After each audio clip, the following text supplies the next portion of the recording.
Now you might be wondering, hey Joe, you didn't say what you were going to do with this bubbler now that there's what over there. What was that bubbler for? Well, I think there used to be a plant there once upon a time, because I remember when I was digging some other stuff, actually I had to make a repair to that 3-inch sprinkler line for the drip irrigation, and I had to dig that up. There was a dead plant there. That was probably for that. And so I've got this other one dug, covered up and stuff. And so what I'll end up doing on that one, I might just leave it above the ground and put a couple rocks around it for the time being, just on the off chance that we decide to put another plant right there. But remember I said I was going to put a plant here? Well, I could come right off of that, couldn't I? Now that I know where that is, there's nothing over there. There's nothing to say I can't extend that and just loop it over to there.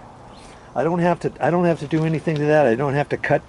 I don't have to dig the 3/4 inch drip irrigation out and poke a hole on this side and put a tubing. That's how I would have done it had there not been a dripper there. I would have just poked it on this side, on the side, not the top, on the side, and then ran it over to where I'm going to plant this. But see, sometimes you just have to look at things and modify things and work with your existing conditions the best you can.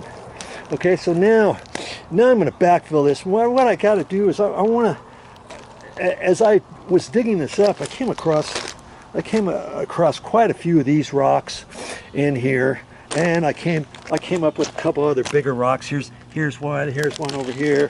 You see here's a couple here.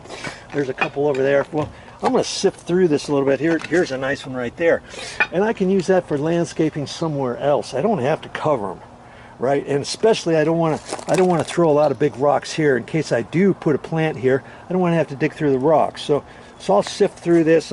That's a broken piece of concrete. I could throw that over there in the corner, right, before I cover over there. So I'm going to do that and kind of scrape this off and make this look a lot more presentable than it was before. Remember, 25-year-old landscaping, this is the type of stuff you're going to be into. All right.